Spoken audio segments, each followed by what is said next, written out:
What's up, guys? Welcome back to the Monster Bass channel.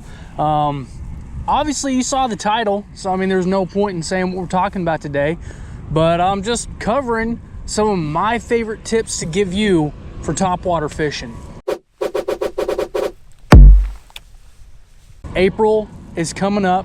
The April box is almost here. You guys are gonna be pumped because this April box is sick. And some of the tips I'm gonna give you today are gonna come in handy for some of the baits in the April box. Now, that's about all the teasers I'm gonna give you today.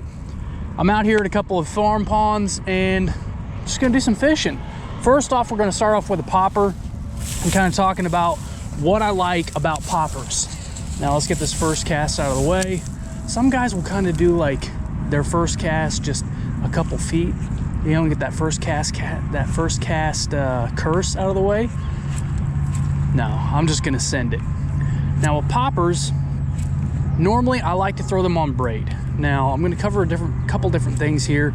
I don't like to throw spooks or walking style baits on braid. And reason for that is usually on like walking style baits and spooks, you know, whatever you want to call them, pencil poppers, anything like that, is usually what I find is when I'm working those, I'll keep so much slack in my line on braid that sometimes that braid will get wrapped up under that treble hook and can kind of spoil a full cast for you.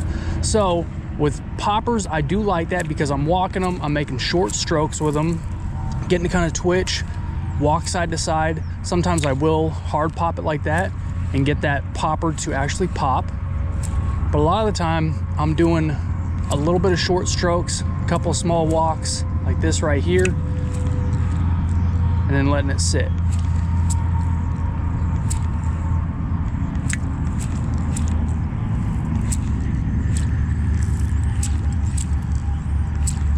Just a couple small twitches, walk, let it sit. So usually I'll run a popper like that for a while. Now we're dealing with some ultra clear water in this pond right here. Very, very clear. I don't know if you guys can see down in there or not, but it is very clear water. We want just a little bit of ripple on the water too to kind of break up that surface a little bit. Now one thing I'll do also is vary my cadence. So sometimes I'll do a couple, like I did on that first cast, small twitches, small pops, small walks like that. And then if that's not getting bit for a while, then I kind of speed it up. And I'll do maybe like between 4 to 6 pops or walks, small twitches, let it sit, and then pick it back up pretty quick. See if they want something just a little bit faster moving that day. You got to vary up your cadence quite a bit. You want to vary your cadence to find out just what these fish are looking for. Now, a good tip for you guys if you're running braid on any kind of topwater bait that has got treble hooks is you don't normally want to set that hook too hard. Hopefully we can hook into one today and I can show you guys what I like to do. But on braid and treble hooks, especially topwater treble hooks, a lot of the time those hooks are kind of finer wire, and on those treble hooks they're finer wire, so you don't want to set too hard, especially with there being no stretch in that braid. You don't want to bend those hooks out. So you'll want to just do a good sweeping hook set, kind of sweep off to the side. What's up, little turtle? Let's see. I'm covered in bugs right here. But you can see the action of my rod. It's not much. You keep a little bit of slack line on the water right there, and that's going to allow that popper to walk back and forth and get that little spit action there. You don't need much action with your rod tip. You can overwork a popper and overwork a spook. A lot of the time it's not needed to do much.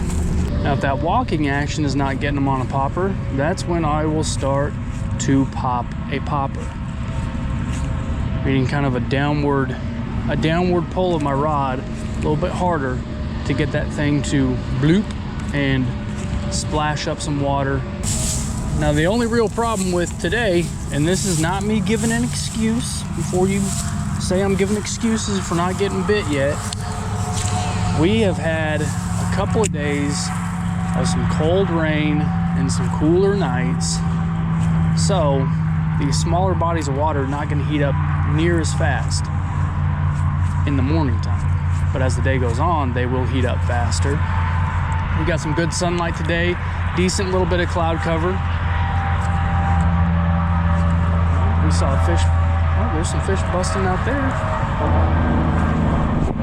Could be carp, could be a little bit of feeding activity. Now, one reason that I talk about letting that popper or that spook style bait sit for a second is a lot of the time you will create such a commotion that you'll have a fish come up and be looking at it. When you got it just sitting there for a second, they're thinking about hitting that. They're just thinking about it. And then when you pick that up and start moving it again, a lot of the time it will trigger that reaction bite. Now, like I said, I'm not exactly a big fan of throwing spooks on braid, but it's what I've got. So you get what you get and you don't throw a fit, okay? So we're just gonna show you guys a little bit of why I love the walking bait, especially around open water situations. Open water situations, spook style is just, it's extremely hard to beat.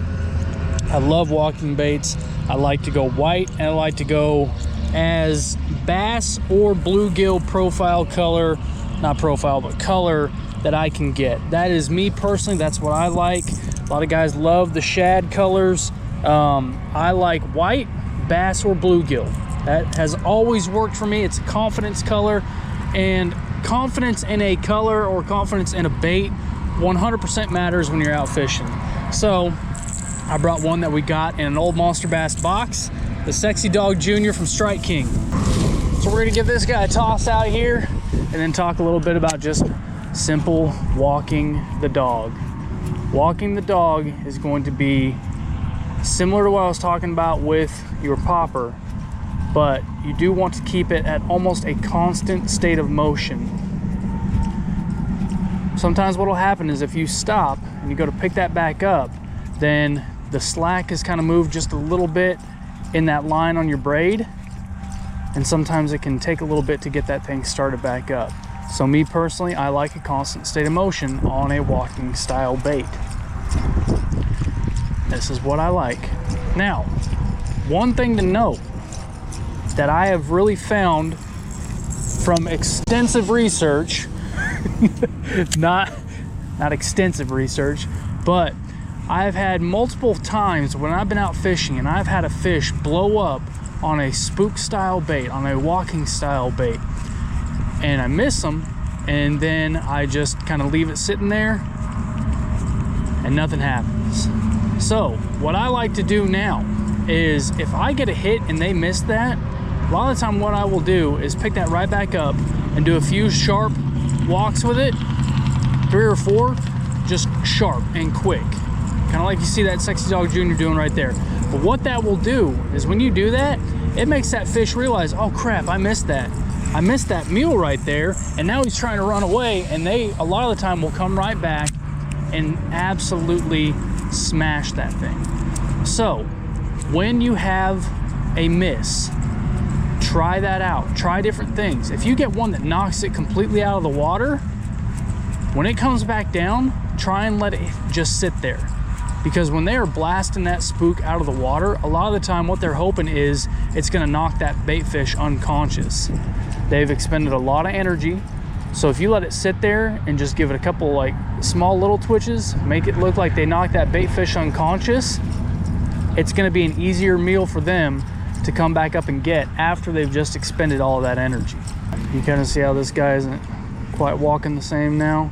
See how he's kind of diving, just going off to one side. This is why I am not a fan of throwing these on braid, because this can happen. Now, I'm not saying don't throw it on braid. I'm not saying that at all.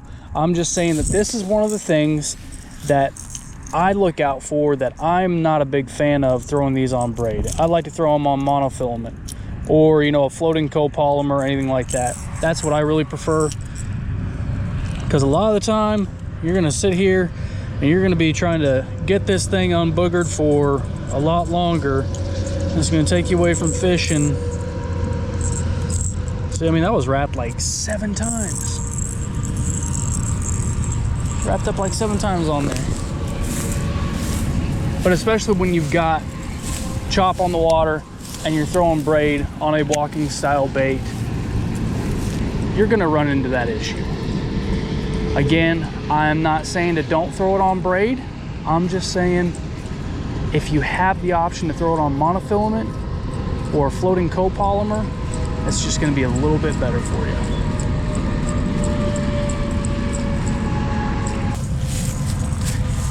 Well, true to name, Oklahoma's worst angler. I hope you guys enjoyed this video. If you're not subscribed to the Monster Bass channel already, do so. Hit that red button. I think it's just right down there. It says subscribe.